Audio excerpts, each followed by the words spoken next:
Provision for discount on debtors.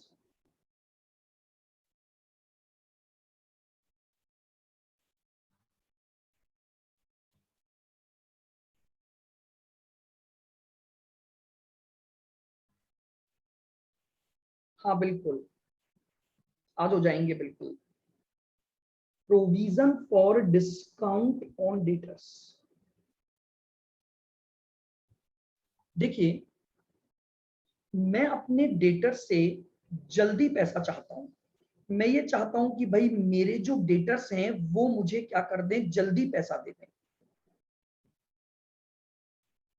अब अगर मुझे पैसा जल्दी चाहिए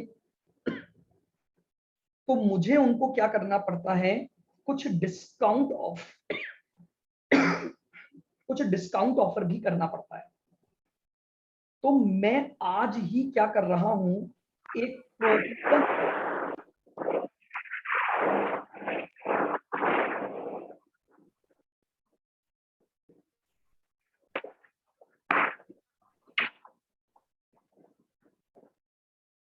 हाँ जी, तो मैं आज ही एक प्रोविजन बना रहा हूं कि अगर मुझे फ्यूचर में उनको डिस्काउंट देना पड़ा तो मैंने उसके अगेंस्ट में आज ही क्या बना रखा है, प्रोविजन बना रखा है।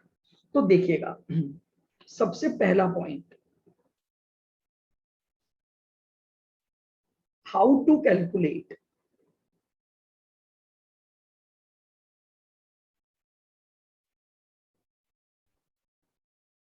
Provision for discount. Provision for discount का अमाउंट निकाला कैसे जाता है, कौन से डेटर पर निकाला जाता है।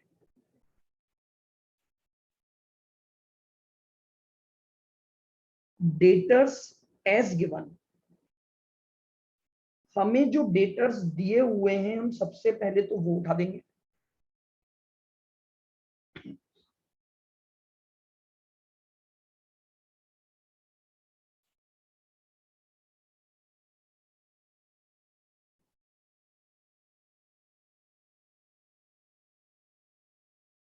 डिस्काउंट देना होता है, डिस्काउंट का मीनिंग कुछ नहीं समझाया भाई। मैं ये बोल रहा हूं कि डेटर से आपको पैसा चाहिए, प्रॉम्प्ट पेमेंट। अगर आपको जल्दी पैसा चाहिए तो आपको उन्हें डिस्काउंट देना पड़ेगा, तभी वो आपको जल्दी पैसा देंगे।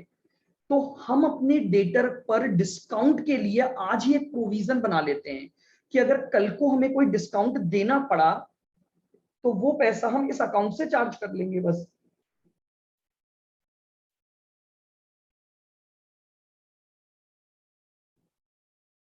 अगर कोई फर्दर बेड डेट्स हैं तो वो हटा दोगे।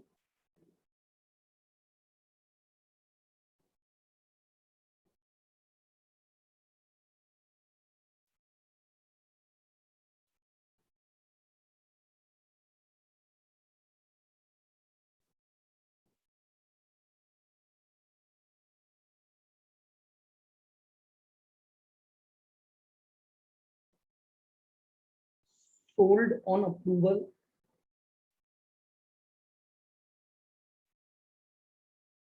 Not approved.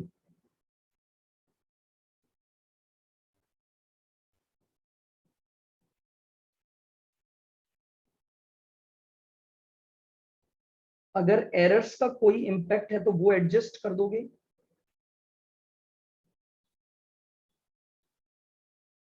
प्रोविजन फॉर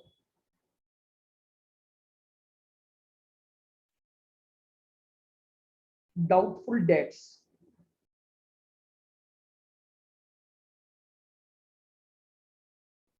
जो आपने नया प्रोविजन बनाया है वो भी हटा दोगे। ये जो बचेगा वो बचेंगे आपके पास debtors on which provision for discount will create.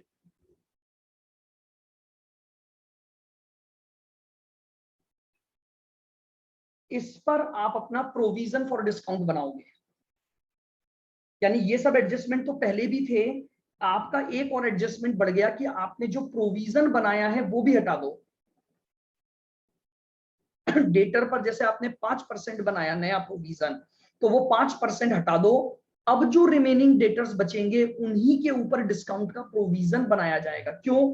क्योंकि जो डाउटफुल हैं, जिनके डूबने की संभावना है, उनके लिए डिस्काउंट की तो कहीं बात ही नहीं आती, तो मैं उसको भी माइनस कर दूंगा। और अब जो मेरे पास बचेगा, मैं उस अमाउंट पर क्या बना दूंगा, एक गिवन परसेंटेज से प्रोविजन फॉर डिस्काउंट को मैं क्रिएट कर दूंगा।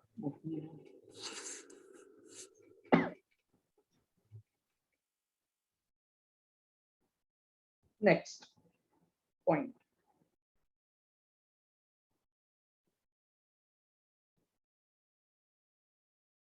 Provision for discount on debtors account. इसका अकाउंट कैसे बनाएंगे? Provision for discount on debtor का अकाउंट कैसे बनेगा?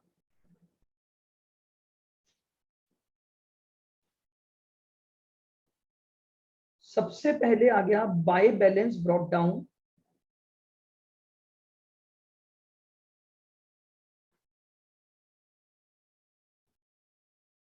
यानी जो भी आपका ओपनिंग बैलेंस है, अगर ड्यूरिंग द ईयर आपने कुछ भी डिस्काउंट अलाउड किए हैं,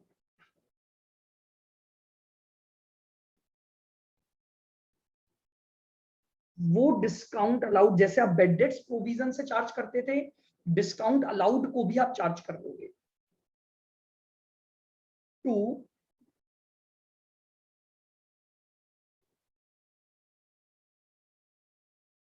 बैलेंस कैरिड डाउन।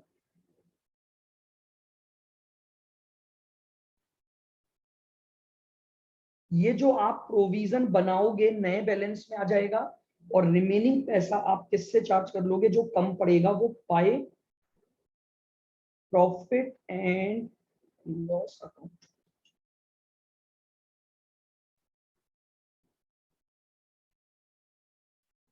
ये लीजिए, ये आपका provision for discount on debtor आ जाएगा।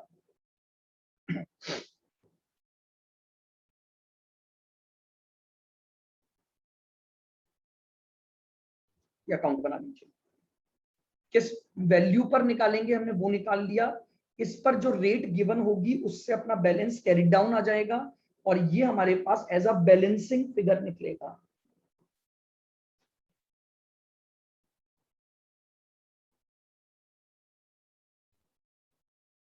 यानी इतना अमाउंट हम पी एंड एल से चार्ज कर लेंगे।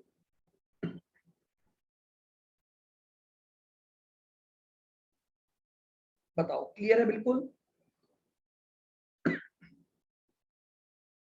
चलें आगे, नेक्स्ट आइएगा। हाँ जी, क्लोजिंग बैलेंस ही बनता है, जैसा same provision for doubtful debts में किया था आपने। उस वैल्यू पर जो बनाया था वो आपको मेंटेन करना है। ये वो होता है जो आपको मेंटेन करना है, और जितना कम या ज्यादा है वो पी एंड एल के थ्रू एडजस्ट हो जाता है।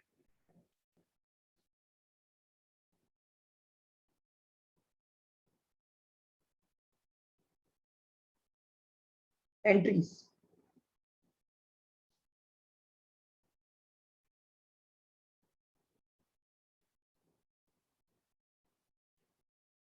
फॉर डिस्काउंट अलाउड, सबसे पहले आप अपने डेटर को डिस्काउंट अलाउ करोगे, तो एंट्री क्या डाल दोगे?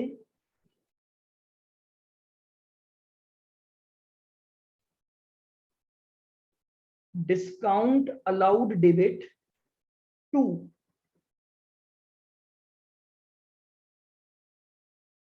Debtors account. जितना भी आप डिस्काउंट डेटर को अलाउ करोगे, तो डिस्काउंट का खर्चा बुक हो जाएगा, डेटर्स कम हो जाएंगे। सेकंड,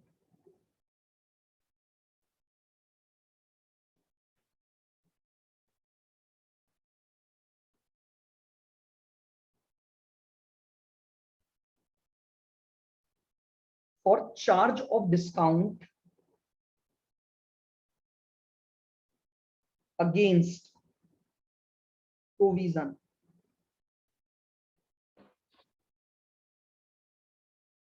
अब हम डिस्काउंट को क्या कर लेंगे, प्रोविजन के अगेंस्ट चार्ज कर लेंगे। तो एंट्री क्या बनेगी,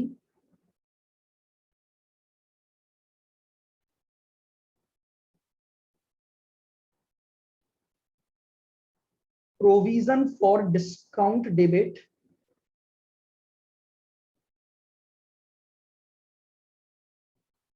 टू डिस्काउंट अलाउड। ये लीजिए, जितना हमने डिस्काउंट को प्रोविजन से चार्ज किया ये उसकी वैल्यू आ जाएगी।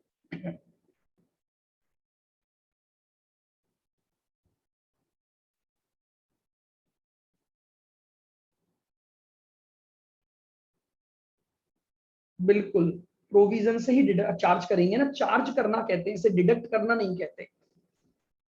प्रोविजन के अगेंस्ट चार्ज कर रहे हैं हम। और एक जितने का पीएनएल से चार्ज करोगे,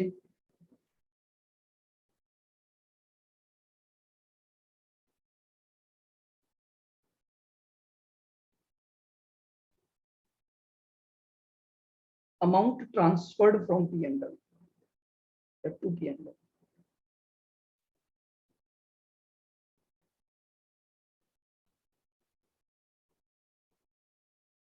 profit and loss,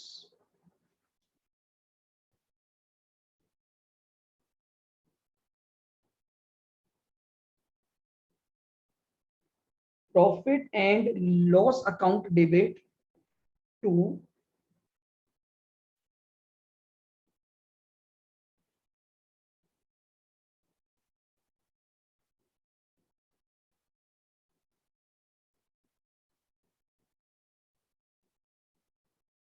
provision for P&L account debit to provision for discount on debtors account.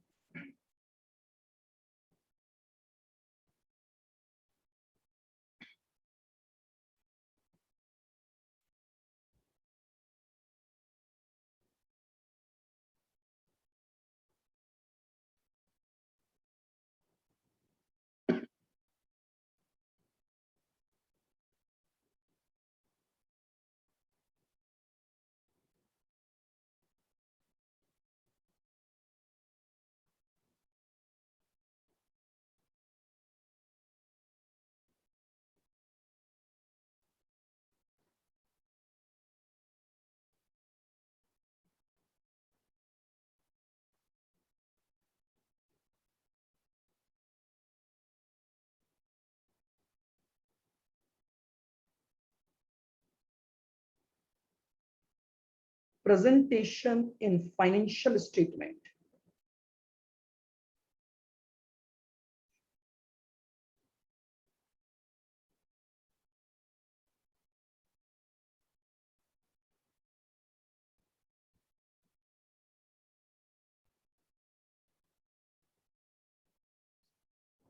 सबसे पहले presentation profit and loss account,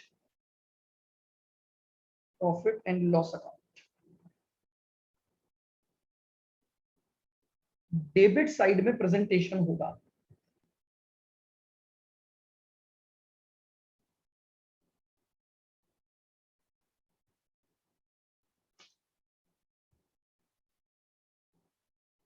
अरे तो प्रोविजन तो पीएनएल के थ्रू बनाओगे ना रिद्धि, प्रोविजन का पैसा कहां से लाओगे आप, प्रोविजन बनाया तो प्रोविजन को कहीं से तो चार्ज करके अलग रखोगे ना पैसा। हम उस केस में डिस्काउंट को पीएनएल में नहीं रखते, प्रोविजन को पीएनएल से लेते हैं। वैसे तो नॉर्मली आप डिस्काउंट को पीएनएल में डेबिट करते हो, लेकिन जब आप प्रोविजन बना रहे हो तो हम डिस्काउंट के बजाय प्रोविजन को पीएनएल से लेते हैं। देखिएगा,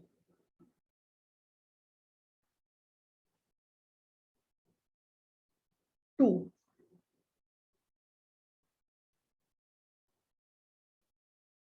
प्रोविजन फॉर डिस्काउंट,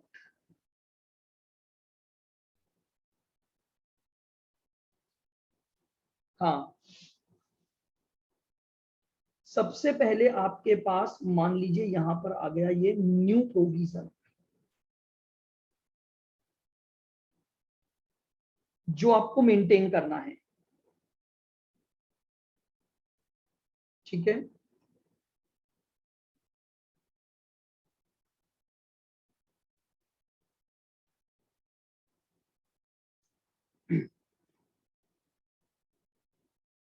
और यहां से माइनस करोगे ओल्ड प्रोविजन जो आपने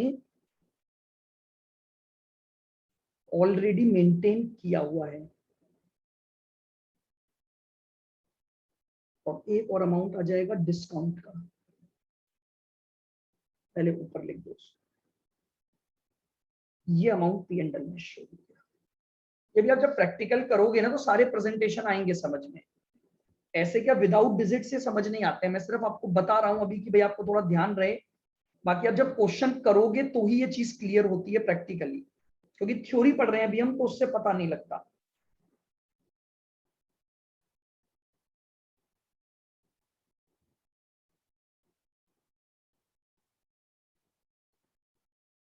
ठीक है,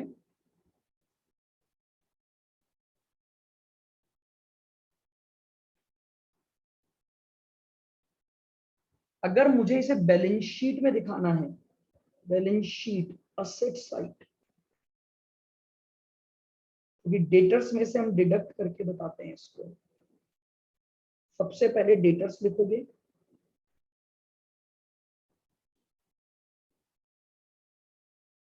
कोई अगर फर्दर बेड डेट्स हैं जिनकी अकाउंटिंग नहीं हुई थी वो माइनस होगा।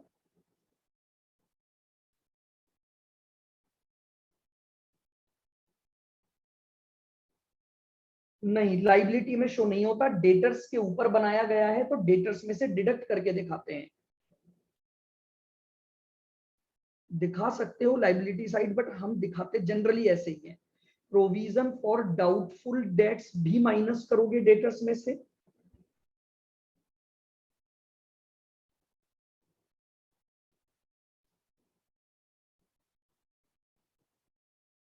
हाँ, दोनों कर सकते हो, provision for discount on debtors.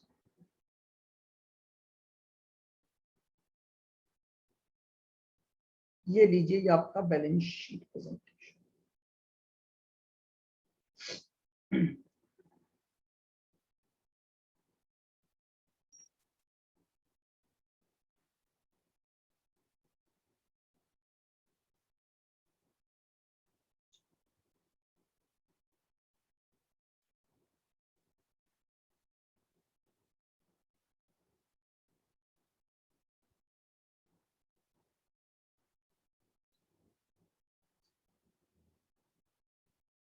ये आपका पूरा डिस्काउंट को लेकर के अकाउंटिंग थी।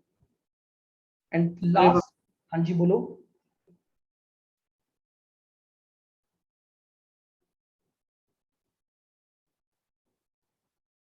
हो गया।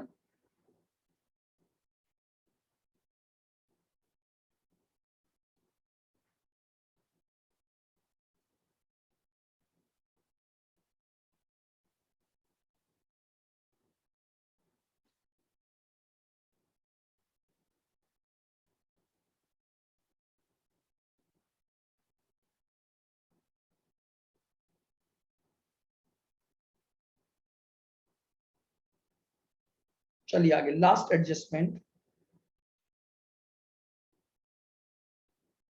जो हमारा मेन एडजस्टमेंट्स में आता है, that is adjustment number 12,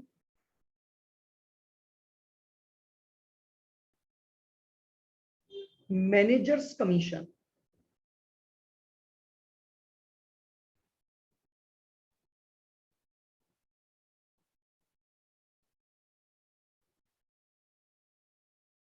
managers commission,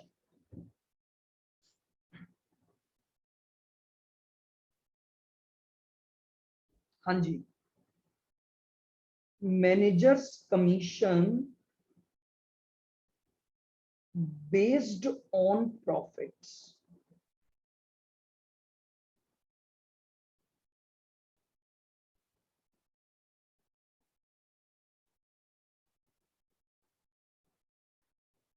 A, when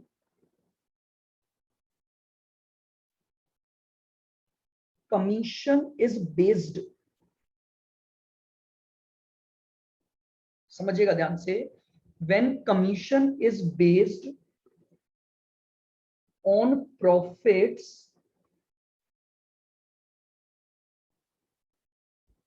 before charging commission,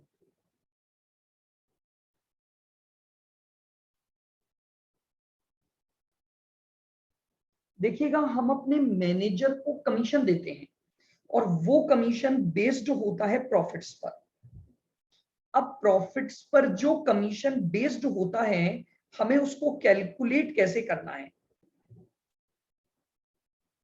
तो देखिएगा कमीशन दो तरह से बेस्ड होता है, एक तो उन प्रॉफिट्स पर जो इस कमीशन को डिडक्ट करने से पहले के प्रॉफिट हैं, यानी बाकी पूरा P&L आप बना चुके हो, सारे खर्चे लिख चुके हो, कमीशन लिखना बाकी है।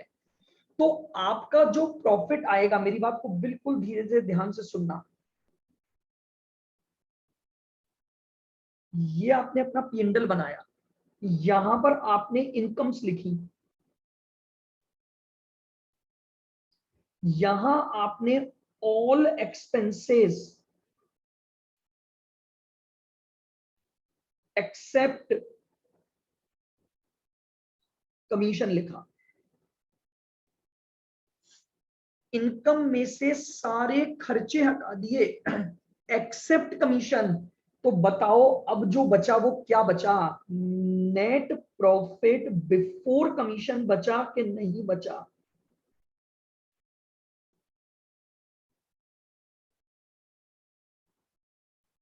मेरी बात समझ रहे हो, इनकम में से सारे खर्चे हटा दिए एक्सेप्ट कमीशन, तो मेरा जो प्रॉफिट बचा वो बचा नेट प्रॉफिट बिफोर कमीशन। और वो क्या बोल रहा है कि जो कमीशन है वो इन्हीं प्रॉफिट का परसेंटेज है, जो कमीशन है वो इन्हीं प्रॉफिट का परसेंटेज है। तो इसका मतलब क्या हुआ, मैं कमीशन कैसे निकालूंगा, commission net profit before commission sir to rate by 100। हाँ जी बोलो। सर आप एक बार रिपीट कर दोगे कि मेरी क्लास एक बार लेफ्ट हो गई थी, ये अभी आपने समझाया है ना पूरा। मैंने ये समझाया, इस साइड P&L में इनकम आती है, इस साइड में सारे खर्चे लिख रहा हूं एक्सेप्ट मैनेजर कमीशन। तो अब जो प्रॉफिट आएगा वो प्रॉफिट क्या कहलाएगा, अगर मैंने बिना कमीशन का खर्चा लिख नेट के, प्रॉफिट। तो वो आएगा नेट प्रॉफिट बिफोर कमीशन। और क्वेश्चन भी यही बोल रहा है कि आपको जो यस सर। कमीशन देना है वो नेट प्रॉफिट बिफोर कमीशन पर देना है। तो मैं कमीशन का अमाउंट डायरेक्टली निकाल सकता हूं कि मेरे पास जो नेट प्रॉफिट बिफोर कमीशन आया इनटू रेट अपॉन 100। बोलो क्लियर। तो डायरेक्टली इस पर मेरा क्या निकल जाएगा, यस सर। कमीशन का अमाउंट निकल जाएगा। लेकिन केस बी,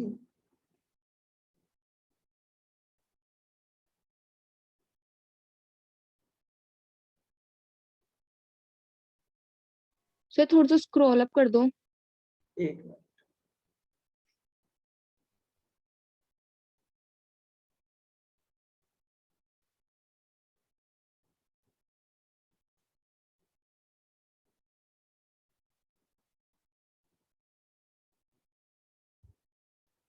प्रॉफिट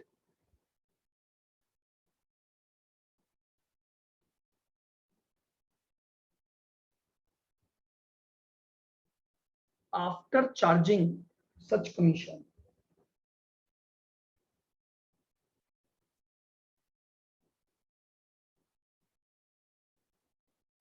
अब ये बोल रहा है कि आपका जो प्रॉफिट है ना, सॉरी आपका जो कमीशन है वो कमीशन हटाने के बाद के प्रॉफिट पर बेस्ड होगा।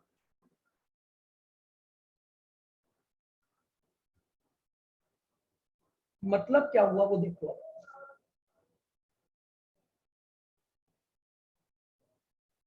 देखो यहां आएंगी इनकम्स, यहां आएंगी इनकम्स,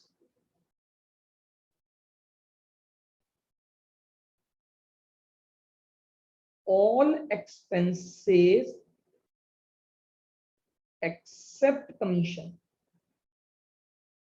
सारे खर्चे लिख दिए कमीशन को छोड़कर, जो आया वो कहलाया टू नेट प्रॉफिट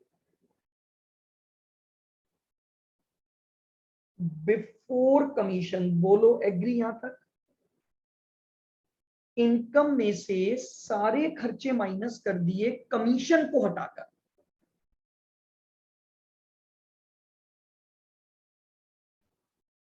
उसके बाद यहां लिखना है टू कमीशन। तो बताओ क्या बचेगा? To net profit after commission.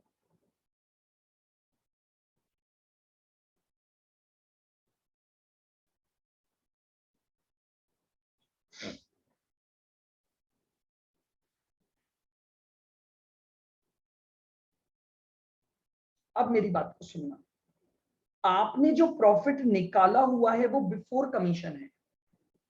अब मुझे एक बात बताओ, मेरा जो कमीशन है वो किस पर बेस्ड होना चाहिए? इस वाले प्रॉफिट पर कि इस वाले प्रॉफिट पर? सर आफ्टर वाले पर। आफ्टर वाले पर। तो मैंने कहा एक काम करते हैं, आफ्टर वाला नेट प्रॉफिट 100 रुपए मान लेते हैं। आफ्टर वाला प्रॉफिट क्या मान लेते हैं? क्यों? क्योंकि आफ्टर प्रॉफिट तो आ ही नहीं सकता जब तक कमीशन नहीं लिखोगे, और कमीशन तब तक नहीं आ सकता जब तक प्रॉफिट नहीं आएगा। तो मुझे अज्यूम करना पड़ेगा, एक्स के बजाय मैं 100 मान रहा हूं, आप कैसे भी मान के कर सकते हो। तो मैंने ये बोला नेट प्रॉफिट, ध्यान से सुनना सभी जने, बस यही एक पॉइंट है जो समझना है। नेट प्रॉफिट आफ्टर कमीशन को 100 माना और 10% की रेट है, तो कमीशन 10 रुपए आ गया कि नहीं आ गया? बोलो।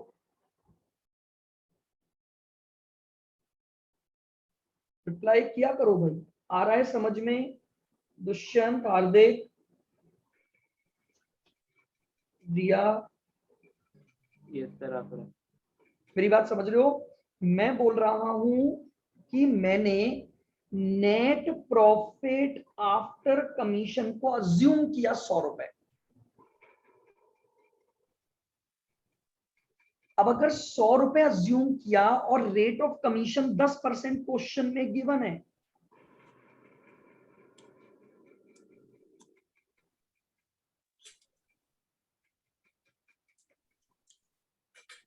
तो 10 रुपए का कमीशन आ गया कि नहीं आ गया? तो बताओ, बिफोर का नेट प्रॉफिट 110 रहा कि नहीं रहा? कमीशन चार्ज करने से पहले प्रॉफिट 110 बन गया, उसमें से 10 कमीशन और 100 का मेरा क्या हो गया? नेट प्रॉफिट आ गया। अब जब मैंने इनकम में से एक्सपेंसेस को माइनस किया, तो मेरा ये जो नेट प्रॉफिट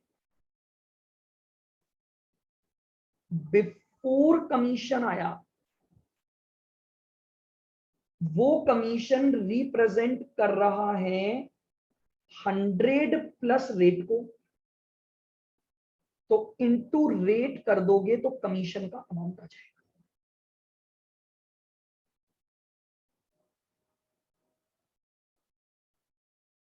ये लीजिए कमीशन की कैलकुलेशन आ गई।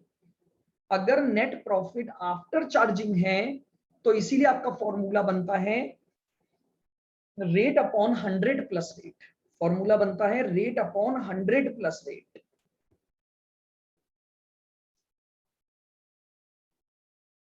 सर इसका रीजन पूछा जाता है कि 100 प्लस रेट क्यों करते हैं? नहीं, कोई रीजन नहीं पूछा जाता, मैंने आपको फिर भी रीजन समझा दिया। क्योंकि प्रॉफिट आपके पास ये अवेलेबल है, और इस प्रॉफिट में दो चीजें जुड़ी हुई हैं, आफ्टर वाला प्रॉफिट और उसका कमीशन, इसीलिए ये जुड़कर 110 बन जाता है। मैंने तो आपको इसीलिए समझा दिया ना पूरा। आपको वैसे तो एग्जाम में केवल ये फॉर्मूला लगाना है और इससे आंसर निकाल लेना है, पर ये फॉर्मूला बना कैसे मैंने आपको वो समझाया है। Clear?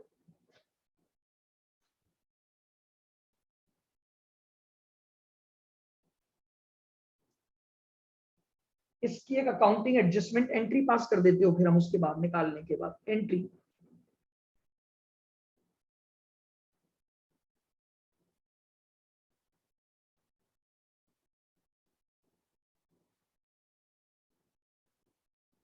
Managers commission account debit to outstanding managers commission.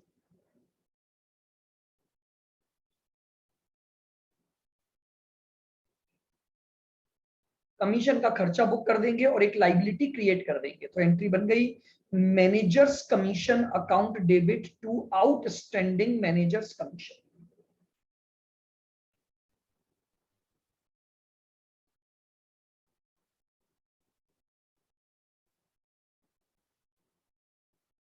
हाँ जी, हमेशा आउटस्टैंडिंग ही होगा ये बिल्कुल, क्योंकि आपने तो अभी तक कैलकुलेट ही नहीं किया। कैलकुलेट ही हमसे करवा रहा है फाइनल अकाउंट्स बनाने के दिन। तो फाइनल अकाउंट्स बनाने के दिन अगर प्रॉफिट पर कैलकुलेशन कर रहे हो तो पे तो बाद में ही होगा ना, पहले तो कैसे पे हो सकता है ये। जो कमीशन प्रॉफिट पर बेस्ड है तो प्रॉफिट्स तो निकलता ही फाइनल अकाउंट्स के टाइम पर है। तो जब फाइनल अकाउंट्स के टाइम पर प्रॉफिट निकलेगा तो उसका पेमेंट फ्यूचर में ही होगा, इसलिए आउटस्टैंडिंग क्रिएट हो जाता है।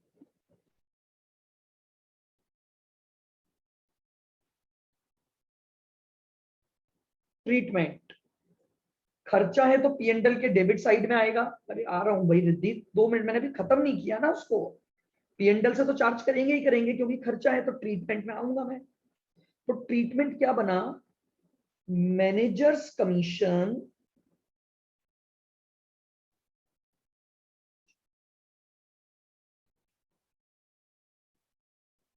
चार्ज्ड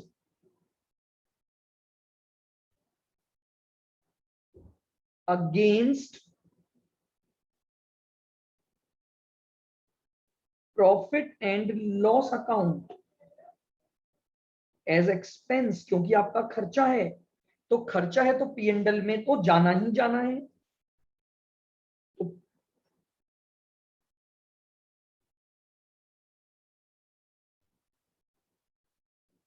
सर ये पीएनएल में जाएगा तो आउटस्टैंडिंग के नाम से जाएगा या सिर्फ मैनेजर कमीशन के नाम से? किस नाम से है? सर आउटस्टैंडिंग क्या? खर्चा होता है या लाइबिलिटी होती है? लाइबिलिटी। तो लाइबिलिटी कभी पी एंड एल में जाती है क्या? No sir. फिर क्वेरी गलत हो गई ना। खर्चा जाएगा पी एंड एल में तो, और खर्चा कमीशन के नाम से है, तो पी एंड एल की एंट्री हो जाएगी P and L account debit to managers commission. और दूसरा ट्रीटमेंट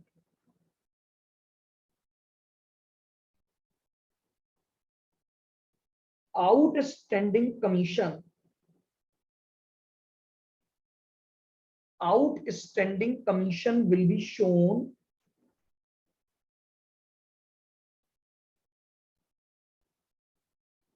as liability। ये लीजिए, इसको हम कहां शो करेंगे, लाइबिलिटी साइड में शो कर देंगे आउटस्टैंडिंग कमीशन के नाम से।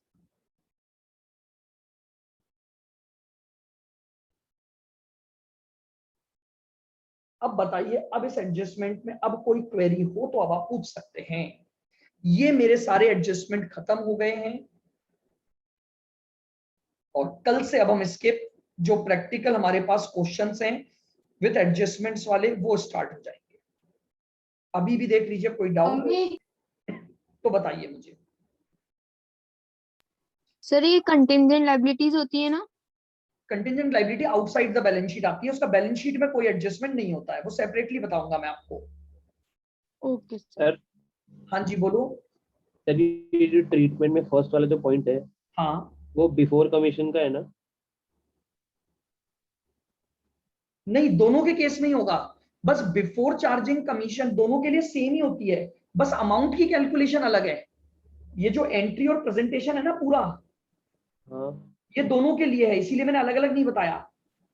ए केस की भी यही एंट्री होगी और प्रेजेंटेशन होगा, और बी केस की भी यही एंट्री और प्रेजेंटेशन होगा, बस अमाउंट चेंज हो जाएगा। ए केस का अमाउंट अलग फॉर्मूले से निकलेगा तो और मतलब बी अपन केस का अमाउंट अलग फॉर्मूले से निकलेगा। एंट्रियां सारी कॉमन है, प्रेजेंटेशन सारा कॉमन है। ठीक है। मतलब फिर दोनों का सर, अपन जिस आउटस्टैंडिंग कमीशन ही लिखेंगे। हाँ, दोनों में, जैसे मान लो फॉर एग्जांपल बिफोर चार्जिंग आया तो भी एंट्री बनेगी manager commission to outstanding P&L to manager commission. अगर आफ्टर चार्जिंग आया तो अमाउंट चेंज हो जाएगा, एंट्रियां तब भी यही बनेंगी आपकी। ओके। बोलिए और कोई बात? चलिएगा, ठीक है। तो आज इतना, कल हम इसमें क्वेश्चंस अपने स्टार्ट कर देंगे। तो आज मैं आपको बोल रहा था, बिल्कुल वो तो सारा ही होता है, वो तो अगले साल होगा ना। हमारे पास तो 1 साल का क्वेश्चन आता है, 1 से ज्यादा साल के क्वेश्चन नहीं आते पेपर में। तो हम तो आउटस्टैंडिंग करके छोड़ देंगे। अगले साल क्या होगा, जब वो पे होगा तो एंट्रियां होगी और कैंसिल हो जाएंगे। तो आज का आपका होमवर्क क्या है वो सुनना। आज आप एक बार सारे एडजस्टमेंट्स रीड आउट कर लेना, ताकि कल जब मैं प्रैक्टिकल क्वेश्चन करवाऊं। हाँ बिल्कुल। सर। हाँ जी बोलो। सर आप कितने बजे फ्री हो सर? मेरे को कुछ पूछना था एडजस्टमेंट। आप मुझे एक बार इवनिंग में कॉल कर लेना 5 बजे के आसपास, है ना? Okay sir. ठीक है ना? ठीक है ना? तो आज एक बार सारे ही एडजस्टमेंट करना। कल कोई भी एडजस्टमेंट में दिक्कत हो तो एक बार हम उसको पहले पूछ लेना मुझसे, फिर हम इसके फुल फ्लेश क्वेश्चन। क्योंकि मैं फिर कह रहा हूं, ये यूनिट सबसे ज्यादा इंपॉर्टेंट है। 25 नंबर में 2 टॉपिक हैं, ये वाले फाइनल अकाउंट्स और एनपीओ का फाइनल अकाउंट्स। 25 मार्क्स का वेटेज है इन 2 टॉपिक का।